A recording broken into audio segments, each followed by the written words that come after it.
Bonjour à tous, bonjour à toutes et bienvenue. Bienvenue à tous. On va continuer les débats ici dans l'amphithéâtre Foch. Vous le savez, ce matin, nous avons évoqué l'Europe donc à la croisée des chemins. Avec quelles alliances, en insistant notamment sur l'importance de repenser les alliances européennes, mais aussi les alliances transatlantiques. L'Europe à la croisée des chemins, certes, mais pour quel monde ? Voici la question que nous allons étudier, explorer au cours de cette prochaine séquence. Vous le savez, la scène internationale est aujourd'hui marquée par une recomposition des équilibres régionaux et géopolitiques, et bien sûr, l'Europe en fait partie. Et alors même que la guerre en Ukraine est toujours là, comment réfléchir sur un nouvel ordre de sécurité européen ? Sur quel modèle devrait-on construire ce nouvel ordre ? Pour cela, il semble indispensable de prendre en compte les nouveaux défis auxquels font face l'Europe et le monde, c'est-à-dire notamment des défis de cybersécurité, mais aussi de désinformation. Et il semble essentiel également de construire un narratif positif pour pouvoir repenser les relations géopolitiques. Alors, comment penser le jour d'après ? Je vous propose tout de suite d'accueillir nos invités.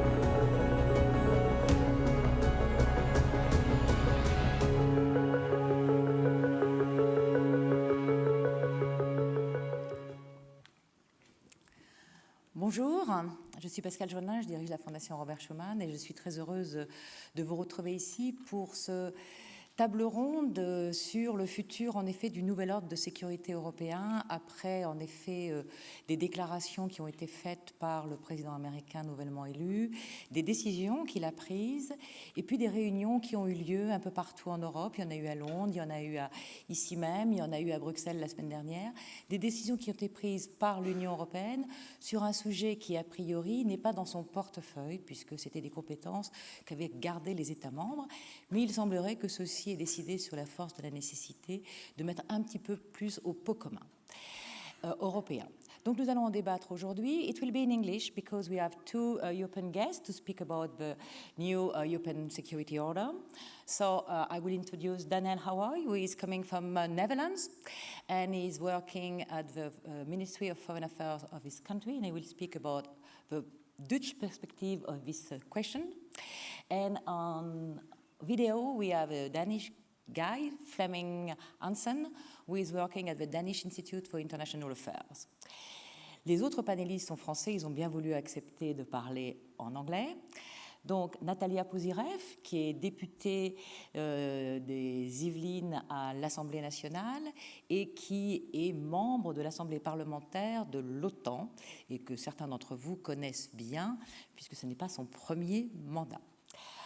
Nous avons également l'ambassadeur David Gvar, qui est notre représentant permanent auprès de l'OTAN. À côté de lui, Tristan Aureau, qui est le directeur du Centre d'analyse et de prévision du Ministère des Affaires étrangères, et Jean-Dominique Giuliani, qui est le président de la Fondation Schuman. So, in order to have a good discussion, I ask all the panelists to be short, 7 minutes, just to have questions with you at the end of the session if you want. Donc, do not hesitate to ask questions at the end. And to cross the point of view, I will check between the French and the European person who are on this one table. So the first to speak, because she is a lady and she is the only MP we have on this panel, is Natalia Pouzyreff. Thank you. Thank you, Pascale. Hello, everyone. It's a pleasure to be here for the second year in a row, and it's the second edition. So that's important, yes, to give say our feeling about the current situation. So obviously, there's a new paradigm for the security of Europe. But still, the decisions on security and defense can only be taken by the EU member states. So my first point is that it's about the nation. The political will of the nations to implement new formats and to find a dynamic to solve or to bring solutions, workable solutions to the current situation we are facing now with the war in Ukraine still very active. And we should not think there will be spontaneously, I would say, an end to this war, even if the negotiations are on at the moment. I think Ukrainian President Zelensky is talking about that in Saudi Arabia. I think that it will be a long process to establish a peace, a just and durable peace. Sorry.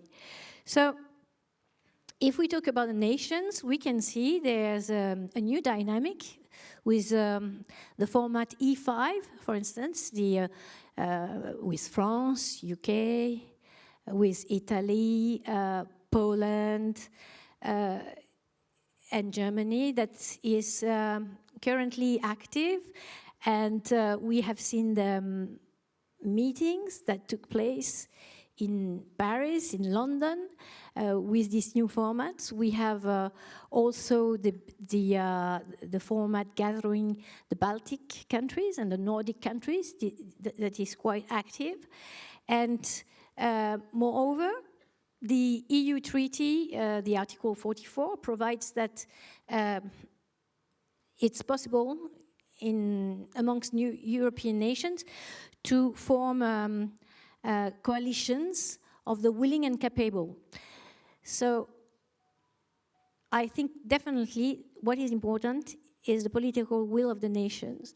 They talk a lot together. They are very active new format. There's a dynamic, but which directions will they take for the future of the security of Europe? And then we could talk about the European Union, of course, and I see it as a facilitator, because European Union provides the useful instrument to structure the European defense, and its major role is to implement an industrial strategy. That's what we are looking at.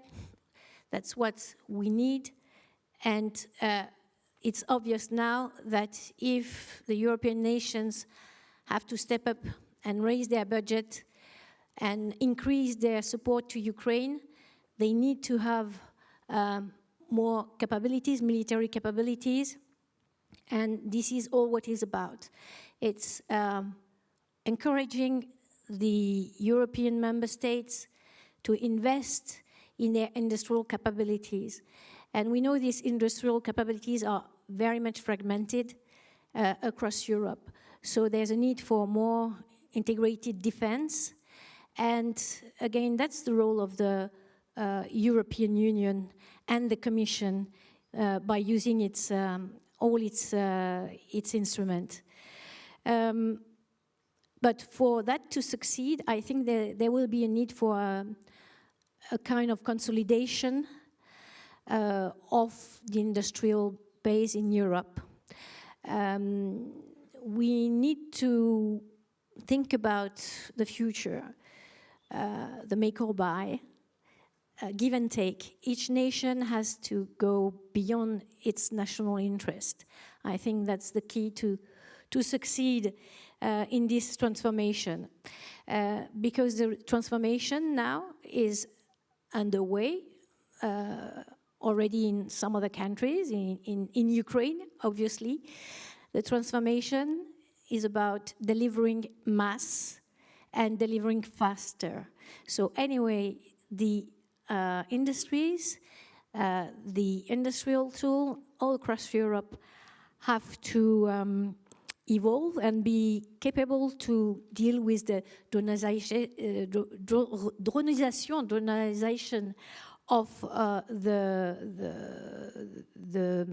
the combat, the future combat. We need really to be prepared for getting more credible and more capable on the field, so that we can play stronger together, united, for the security of Europe.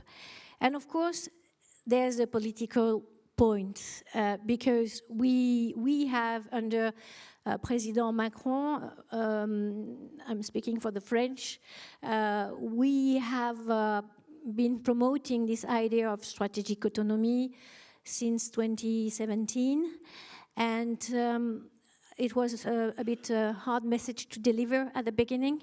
It was seen as a competition with NATO, and it's not about a competition, because we still need the American ally to support the collective defense in Europe, for sure.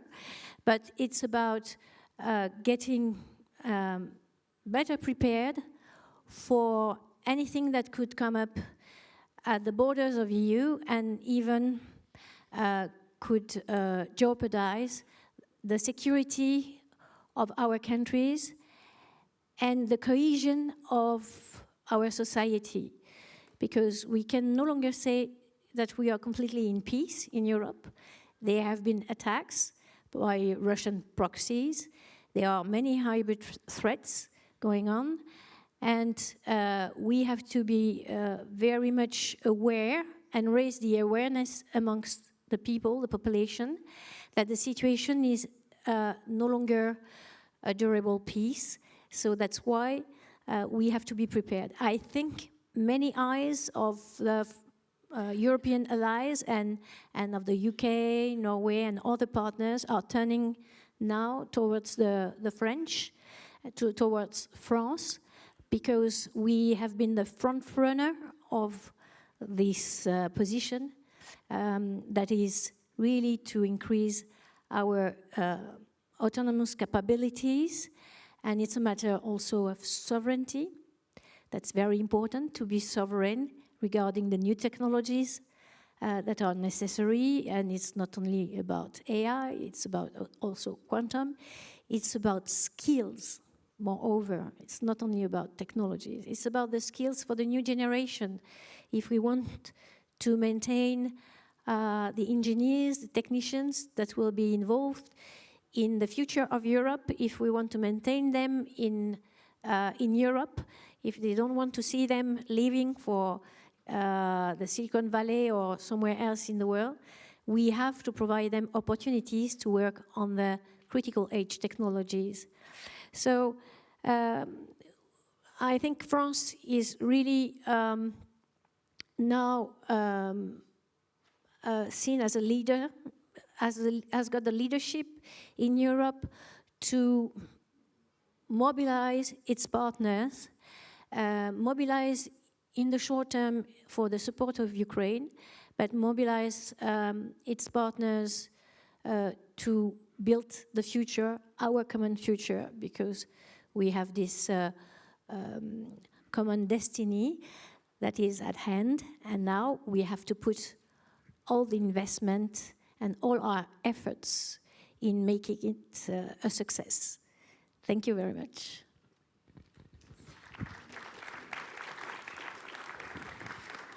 Thank you, Natalia Pouzyreff, with the basis of our discussion, with the French point of view and the political view, etc.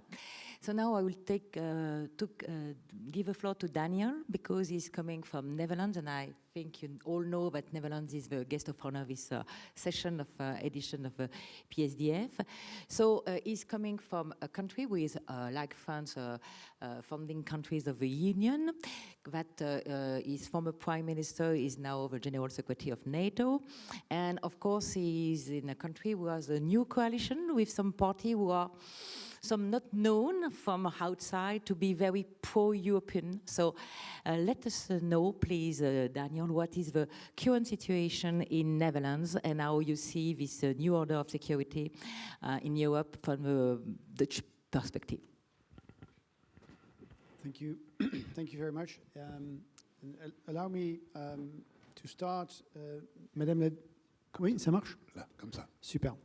Madame la députée, Monsieur l'ambassadeur, Monsieur le Président, avant de poursuivre en anglais, permettez-moi de vous remercier le ministère de Défense, le ministère des Affaires étrangères de l'Europe et des Affaires étrangères pour l'invitation et pour mettre ce sujet important sur l'ordre du jour. Le futur de l'ordre sécurité en Europe. Allow me to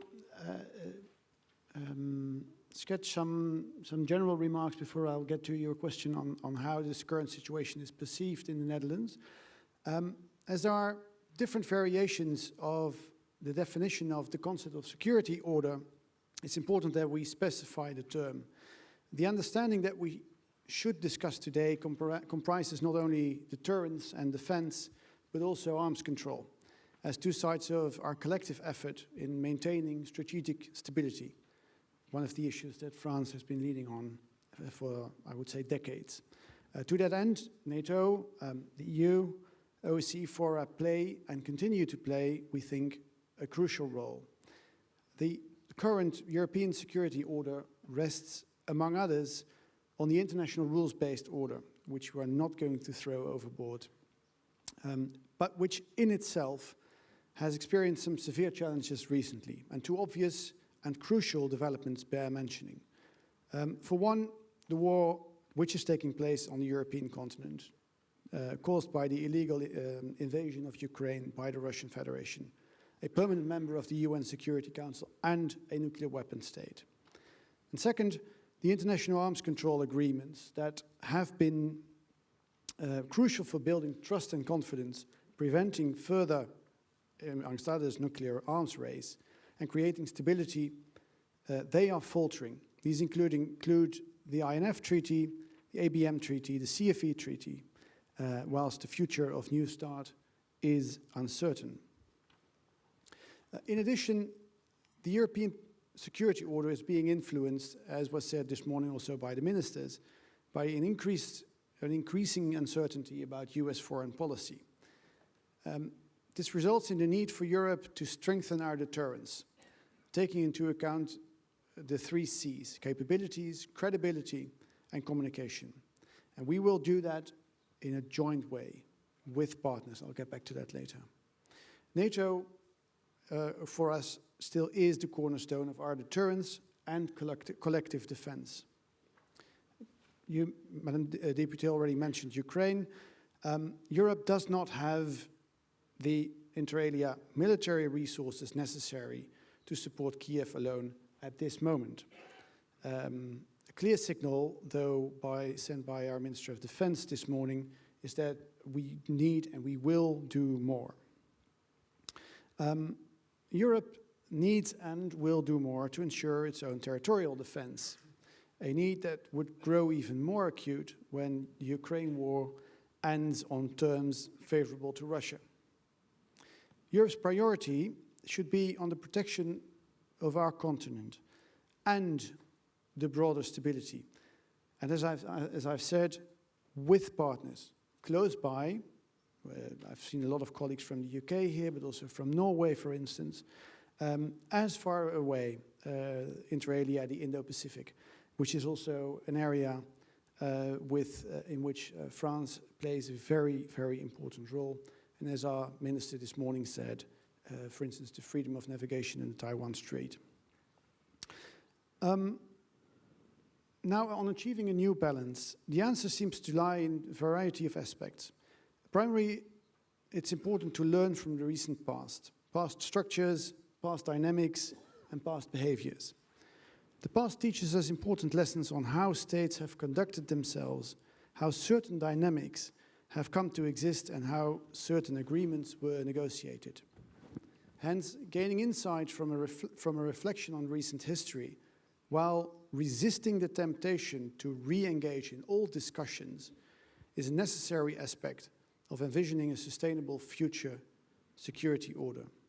Nevertheless, and in addition, and as Madame Députée already mentioned, the rapid technological developments have a serious influence on international relations, and the world will not look the same a year from now, let alone 10 or 20 years. So therefore, it's important to combine these reflections of the past with a clear-eyed vision for the future and a review of the possibilities that technological developments already have provided and will provide. Now, briefly on the EU, as I'm part of this distinguished panel with so much experience on Europe.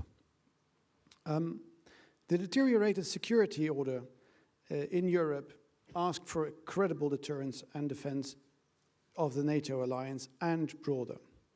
The American administration strongly demands a greater effort in this regard from the European side. So we should keep in mind that there is a certain scenario in which the US will withdraw its military capabilities, partially, from Europe. And we thus need to aim for a structured discussion on the future of European security and defense, according to the following structure. One, the analysis of the role and the ambition of the European Union, also in relation to NATO. Develop joint military capabilities, which demands a stepping up, in particular, of states equipped with larger defense industries within Europe. And, as you already mentioned, the industrial policy to strengthen the European defense industry. And I know, coming from a country which used to be frugal, we're still sort of frugal. We're still sort of frugal. It means something when I start talking about industrial policy. Then again, I was based in Paris, so I still sort of have a warm feeling for that personally. And finance, of course. Talking about finance, again, coming from a sort of frugal country, I presume you want me to do that. Taking more responsibility for our own security requires financing. In our military capabilities and defense industry, and as you mentioned, the ministers this morning, also in the civilian society as such, the resilience of society. Now, we are convinced that the national defense budgets remain the cornerstone. Therefore, adherence to the NATO target is crucial. However, it's clear that we need to do more and need to be ambitious. And therefore, we welcome the Commission, that the Commission President has sent a letter with the financing options and look forward to receiving the further details.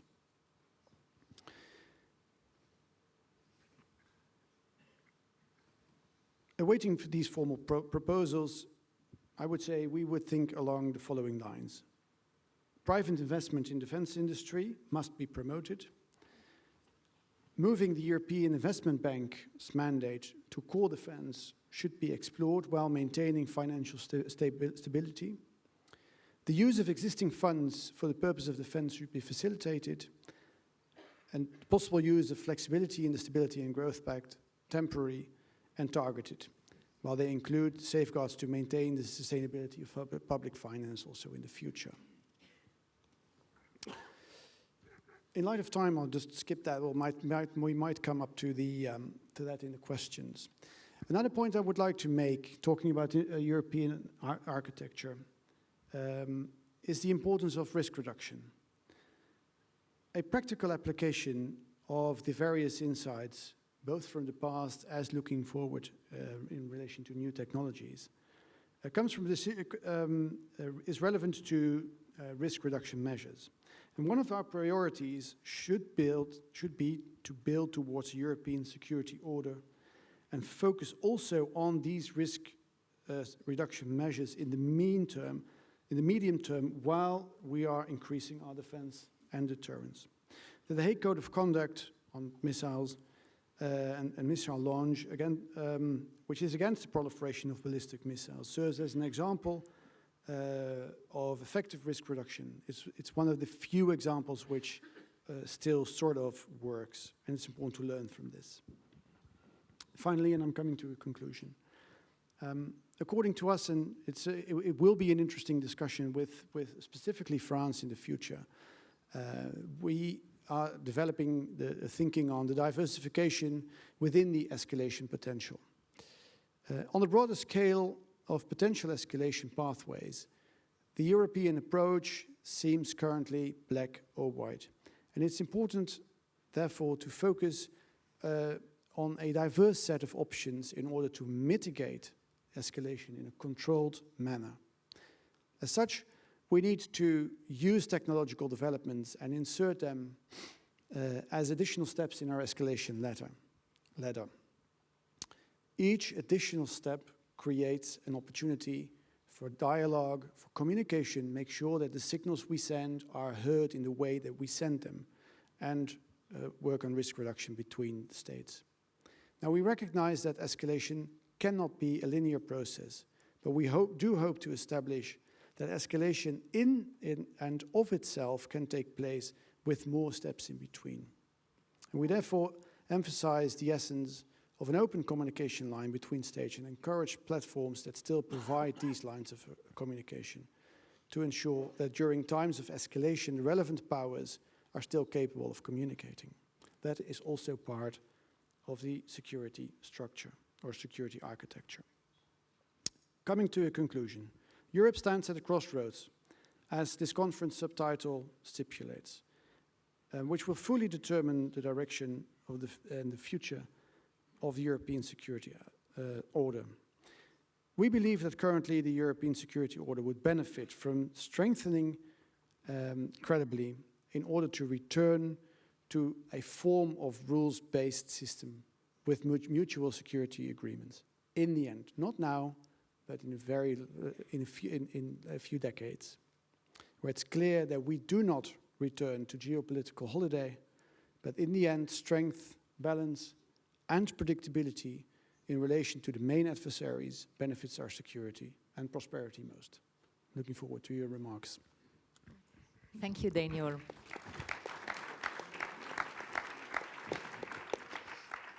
Thank you, Daniel, to explain us how to be frugal and ambitious at the same time, and how it is important for you to be flexible, but temporarily, and maybe it's not all the way the other member states stay that.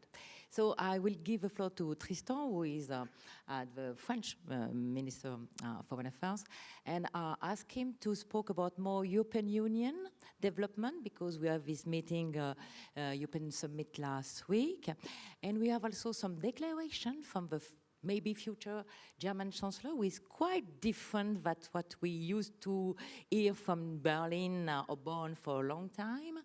And when we spoke about defense, we not see only the European Union as a 27 club, but also maybe at a more continental Europe, including the UK and maybe Norway too.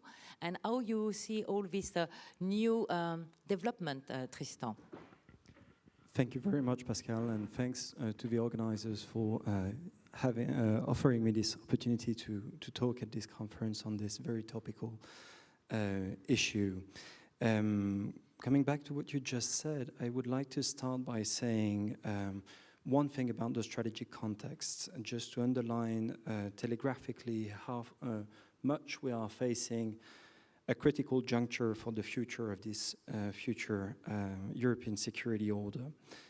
We mentioned the full-scale war that's taking place in Ukraine that has simply torn apart the previous security order we had on the continent.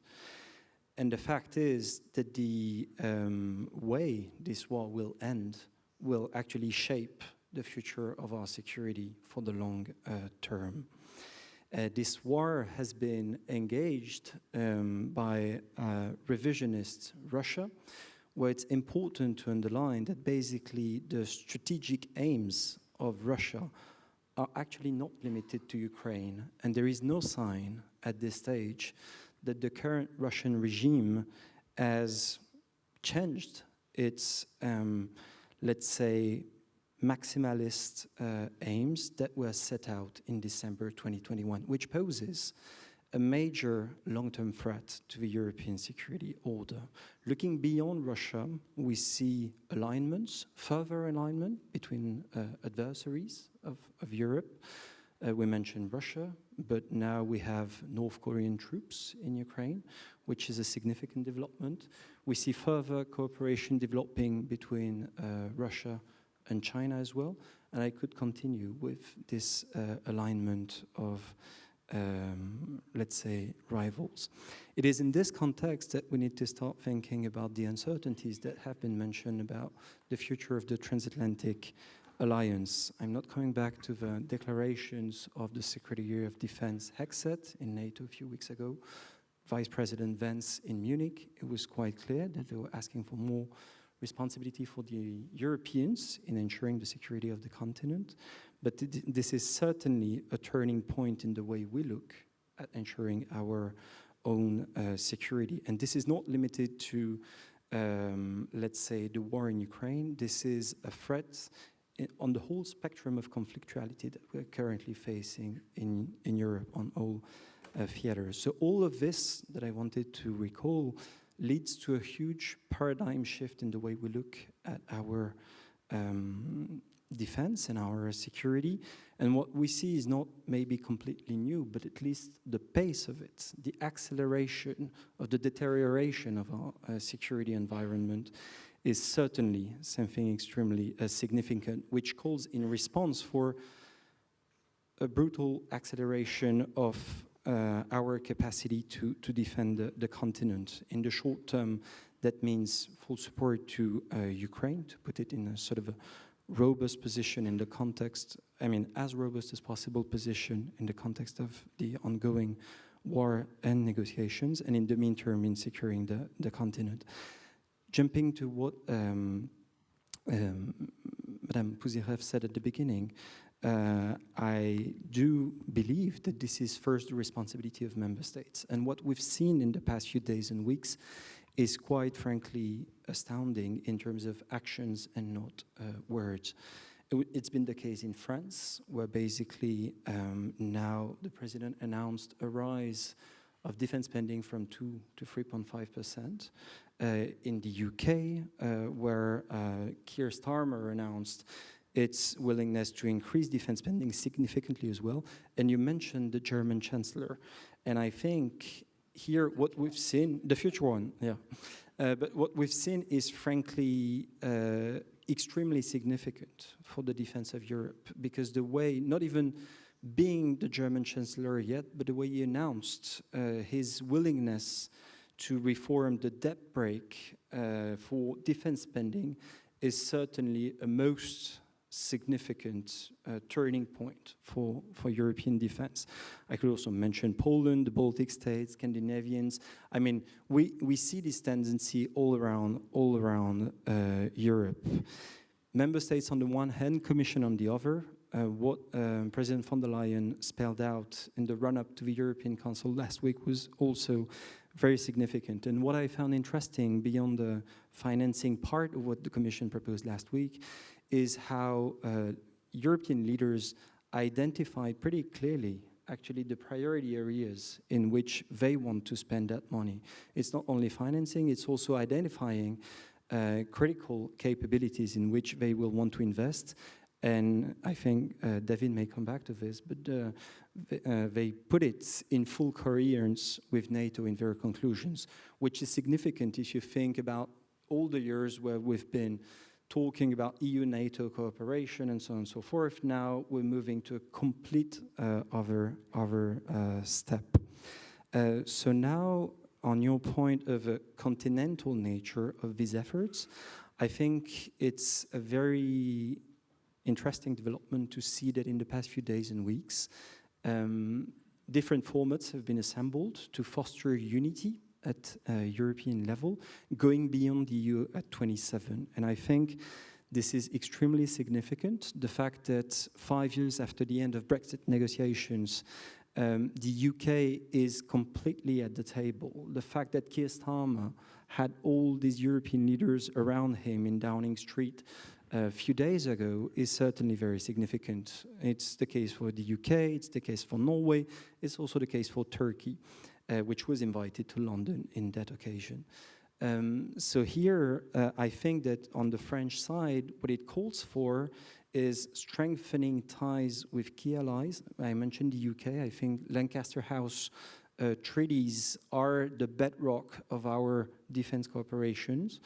We have a Franco-British summit coming up, which is an opportunity to be seized to actually strengthen this very deep cooperation. And Germany is all the same. I mean, President Macron had the occasion to already exchange with Friedrich Merz, and there is a strong willingness on both sides to actually cooperate very closely to align our understanding of the strategic context and pursue as deep a cooperation as possible. I won't be longer, but I think that through all these formats at the moment, we are clearly at a defining moment for the security order of our continent. This will be a collective effort at EU level, going beyond the EU, and the aim of which is basically to strengthen our unity and our European posture to deter further aggression in Ukraine, but not only. Thank you, Tristan.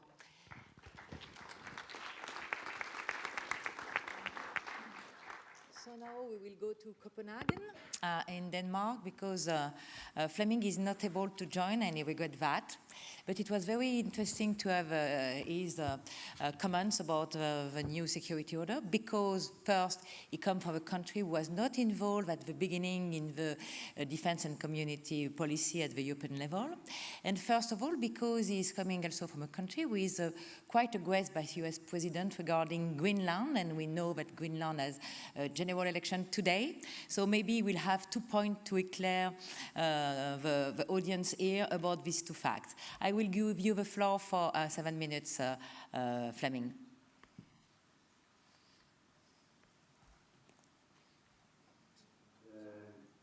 Greetings from Copenhagen, from Denmark. I'm sorry I couldn't join you today, but thank you for allowing me to take part in this important conversation in this way, and thank you also for allowing me to speak in English. And I'm sorry that I forced everyone to do so, but thank you for your understanding. So I would like to present just briefly a Danish perspective, maybe do 4, perhaps 5 different issues. Just briefly, I was asked, of course, to speak about the topic of Greenland, and I will do so at the very end, so I hope you will stay for that. But let me just start by saying that we in Denmark have experienced, as most of you, 2 seismic changes in just 3 years. The first seismic change, of course, was the Russian full-scale invasion of Ukraine, which we mentioned already, and I very much agree with what has been said. It's a devastating event.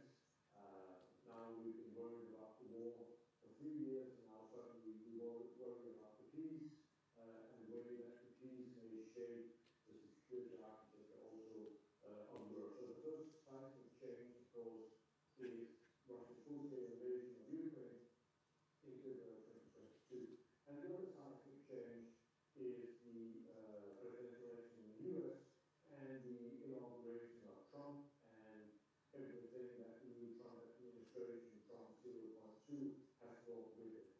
So it has really upset the Danish political scene. It has created a new sense of unity. It has created a new sense of purpose.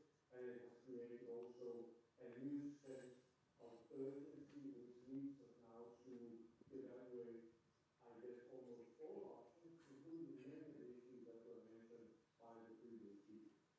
But let me start with the latter point, perhaps the Danish-US relationship, which traditionally has been extremely strong. Some of you will remember the referenda that took place in 1992 on the Maastricht Treaty. We voted against the Maastricht Treaty. We had a defense opt-out. It was handed to us in 1993. And we did so to a great extent because we wanted our defense to be within NATO. We wanted our defense to be together with the US.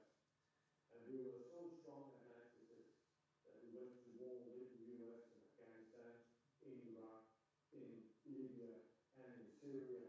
And we fought alongside US troops almost wherever they went, because we wanted to cement this transatlantic alliance, and we wanted to cement NATO. And there was concern within Denmark that by strengthening the European pillar, by strengthening the European Union in particular, we will undermine this strong Atlanticist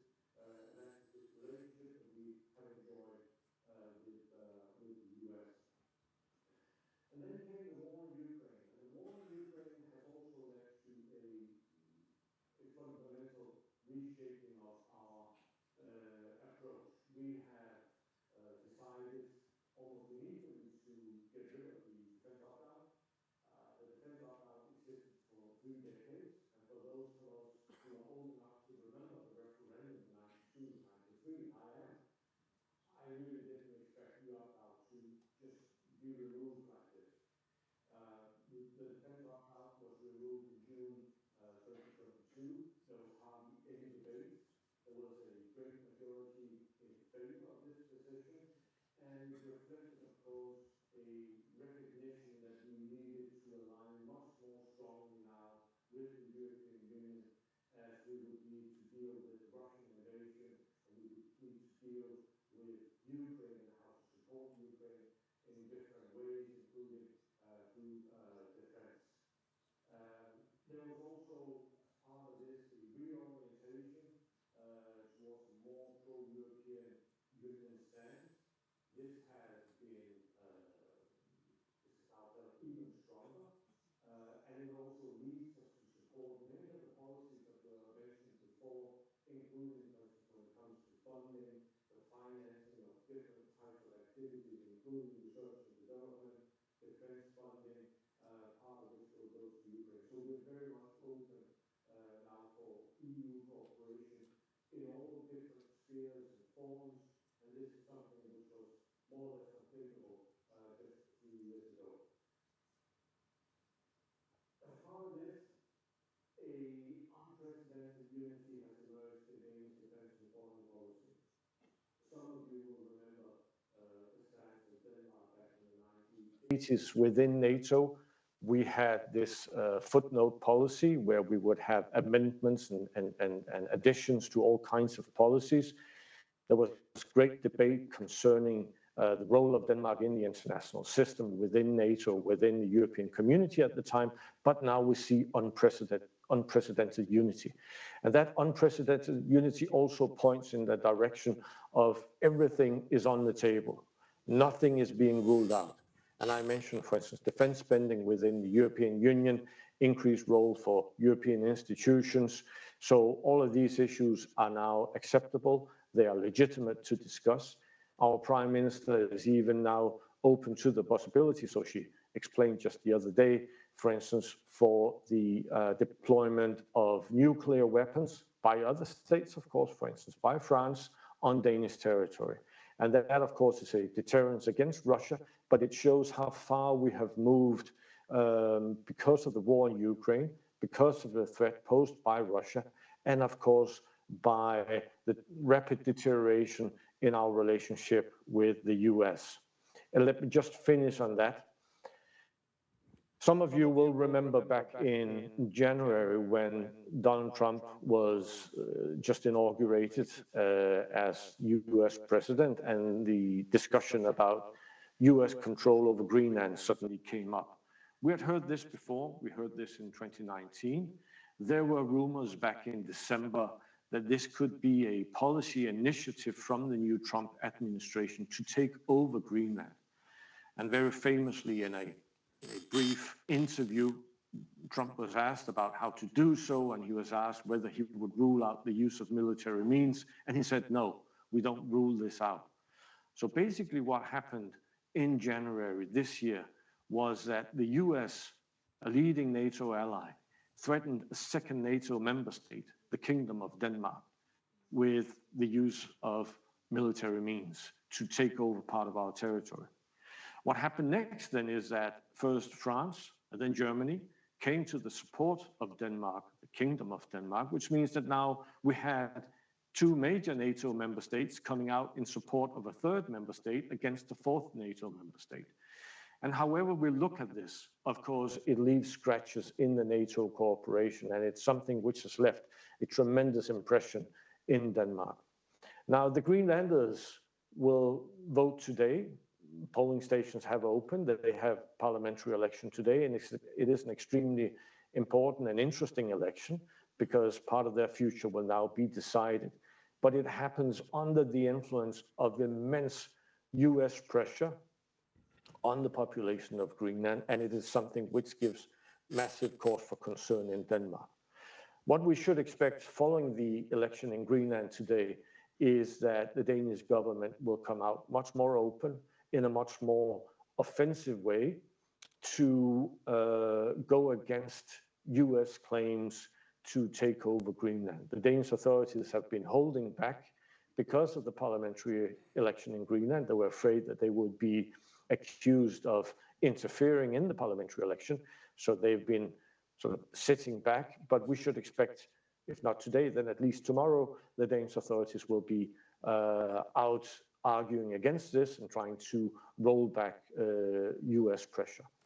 So just to sum up, tremendous changes, seismic changes in Denmark, as we've seen in other countries. We've seen this most clearly perhaps in the approach to the European Union, with the decision in a referendum in 2022 to get rid of the defense opt-out, to open ourselves for almost all kinds of cooperation now within the European Union, and then of course a growing recognition, which is not fully articulated, but I suspect it may be soon, that we cannot trust the US anymore in the same way as we could before, and that we cannot even perhaps rely on NATO as we used to before. And public voices in Denmark are now raising the specter that NATO may simply cease to exist within, let's say, a decade or so. So this is a time of rapid change, rapid reorientation, rapid rethinking in Denmark, and it's something which is difficult, but it also promises to allow us, together with colleagues such as you and partners, to think about new opportunities, new possibilities for how to construct a European security order which is beneficial for all of us and which will meet and address the challenges that we face. And with this, thank you. I suggest to end this brief introduction, and I hope also to take questions during the following session. Thank you. Thank you, Flemming. And keep in line for the Q&A session, because maybe we will have some question about Greenland, and we wish all the best for you today. So now I will give floor to Jean-Dominique Giuliani, who is the chairman of the Robert Schuman Foundation. We, at the foundation, work a lot about European defense for a long time, and I just remind that in 2016, maybe you are a magician, Mr. President, because you developed a project of treaty between France, UK and Germany. So maybe you can speak a little bit about that, please. Yes, in 2016, I had a dream just after the Brexit, and just since some days after the election of Trump won, I don't say Trump the first, Trump won. I made a proposal that the Revue de la Défense nationale here published at this time.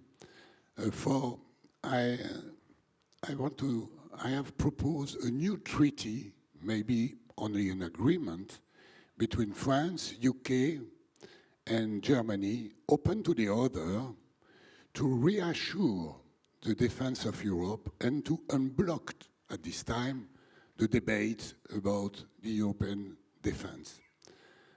This treaty that I wrote and contain at this time 8 articles. The first one is that we take in account the belonging in NATO, we take in account the belonging in the EU, but we, the most powerful power of Europe, we are in charge of the security of Europe, and we are ready to intervene if one of us is in difficulty. For that, we decide, Article 2, that our minister will meet on a regular basis. This is the case right now. We decide that our chief of staff, we have a regular basis meeting. This is the time right now in the Minister of Defense in France. And we are decided to take in account our involvement in the NATO security, in the EU defense, and some other maybe. We are decided to build a coalition of willing that is in charge of the security of the Europe. This is, I believe, the future of the new European security order. I don't know what the NATO future will be. It depends of the President Trump. The worst case scenario should be that the US stay in NATO as a sleeping partner, forbid some action of the other. I don't know if the US will stay in NATO, if they want to leave NATO. That what I know, this is what we are seeing right now, that some European nations, including UK, Norway, and some other, maybe Turkey, they are meeting in London and then ask to Mrs. von der Leyen to make proposal about financing the rearmament of Europe. And this is what I do believe for the future. The only future of the security of Europe will be the coalition of the will of some nation. I know that 20 nations have declared they are ready to go in Ukraine for a peacekeeping operation if necessary. This is exactly what could be the future of the European security order. Whatever NATO will be, whatever the EU will be one of the tools to push for the new security order, for the rearming move of the European nation. But look at what is happening right now. My nightmare, my dream from 2016, this is really what we are seeing right now. So the future of Europe cannot be a system, only an old engagement, an old treaty, NATO, EU, or something like that. It will be a new will for taking in account, taking in charge the security of order, the new European security of order. What is happening in Germany, what is happening in Denmark, and maybe in other European countries, tell us right now, demonstrate that only the will to rearm, to provide at the end the peace order could be, I believe, I guess, the future of our new European security order. Thank you. Thank you, Mr. Giuliani. So, at last but not least, David Qua. We don't spoke a lot about NATO because I asked the panelists to speak about our meeting, but because you're here, maybe you can tell us about the perspective of the new order of security inside NATO, with the US, without the US.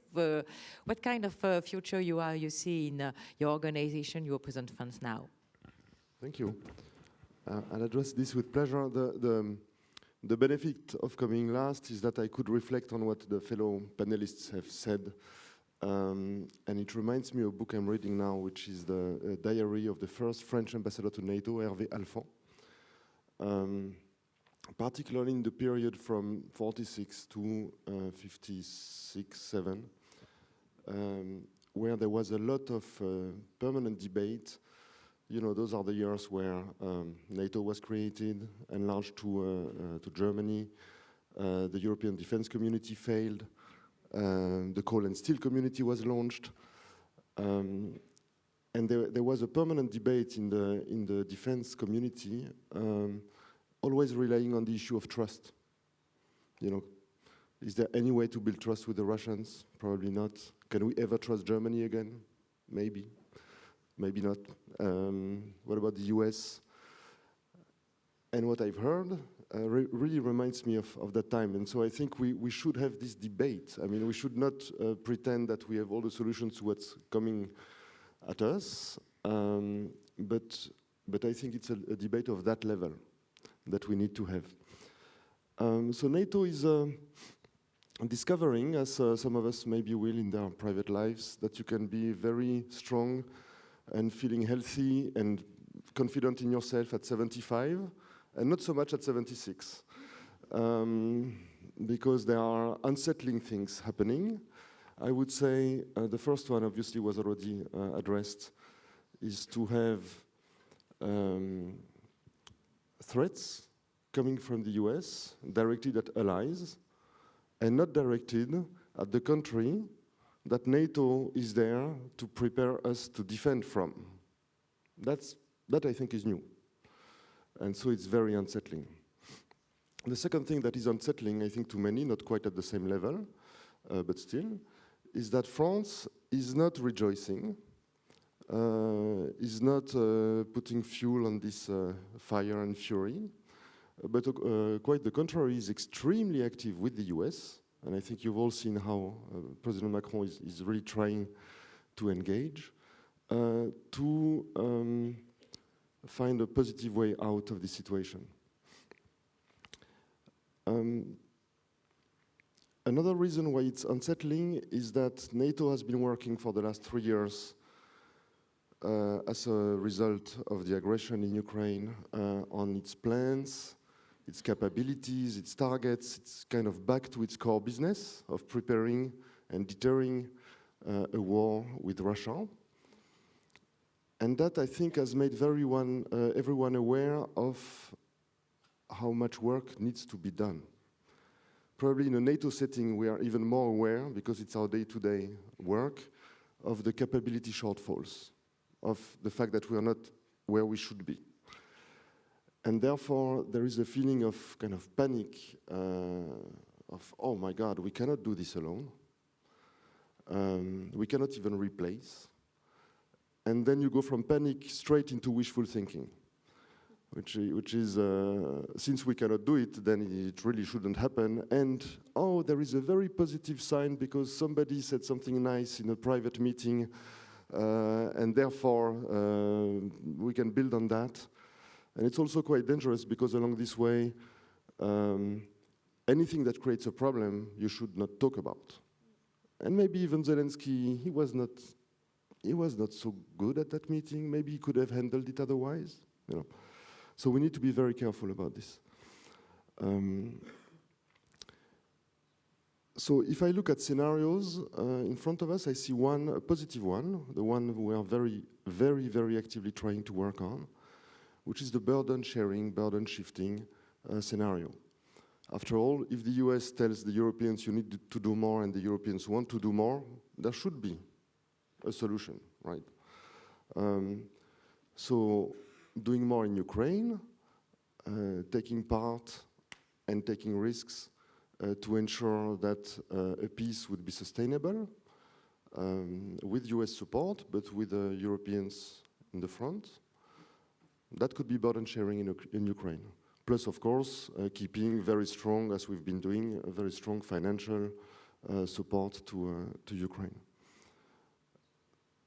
Burden sharing in terms of our own defense posture, and there we have to actually agree with the US, with this administration and all the previous ones since Eisenhower, that the Europeans are not doing enough.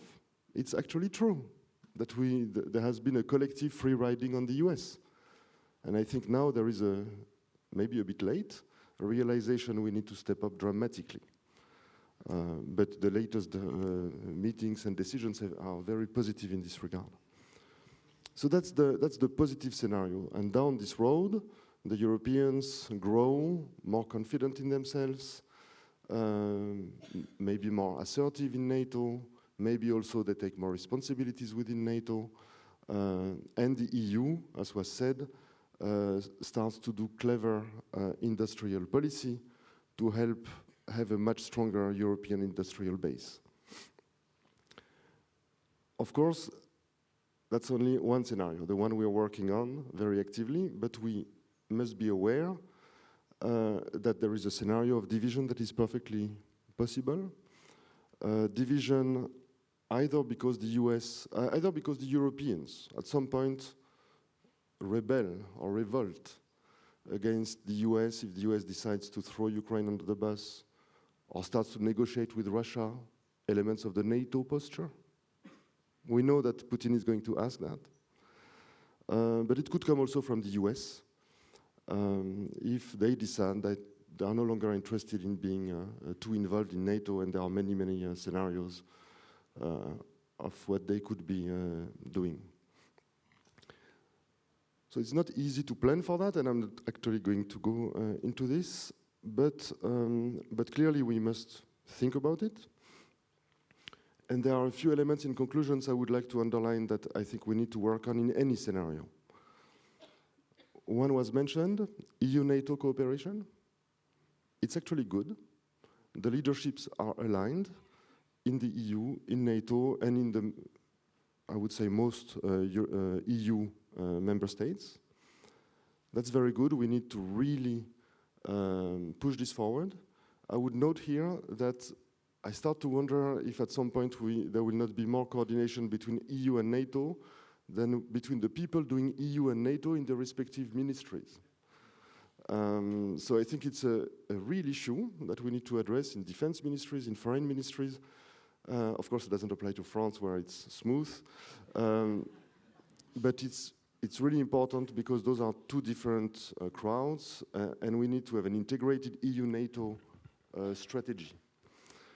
Because sometimes you would be surprised by what you hear by ambassadors representing the same country in an EU format and in a NATO format, and I think that's very unhealthy, and it would really harm us. The second one is that we must get out of this mindset of replacing. The US have given no clear indication at the moment on what they want to pull out. The general trend is clear, but they haven't said anything precise. But we, on the European side, we must get out of this mindset.